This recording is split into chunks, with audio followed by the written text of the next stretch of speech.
I was traveling to Louisiana from Texas to see my parents. I was about 11 miles outside of Alexandria on a 4-lane divided highway. It was a rainy day, so the roads were wet.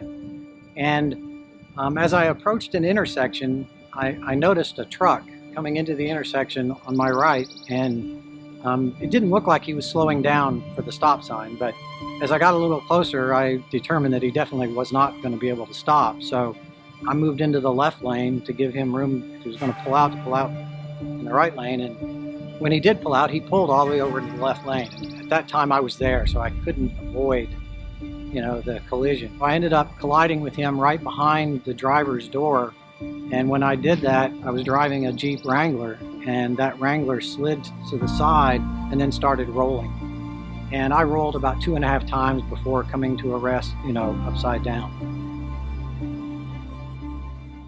I was wearing my seatbelt, and today very glad that I was, because it was unbelievable even to me when I came to a rest.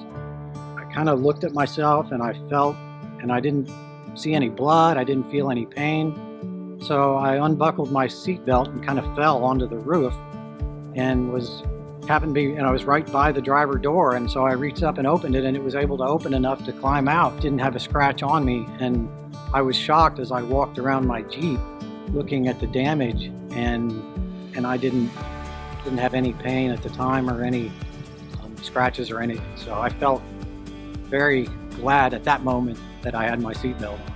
I wear my seatbelt pretty religiously, and I attribute that to one of my friends back in college, a fraternity brother who was an EMT, and he wouldn't let anybody in his car if they didn't put their seatbelt on. If he feels that way, he's kind of firsthand knowledge. So from that day on, I've always worn my seatbelt, and certainly after this incident in March, I'm very glad that I did. Hi, I'm Sam, and I'm standing here today because a seatbelt saved my life, and it can save yours too, so buckle up for Kailee.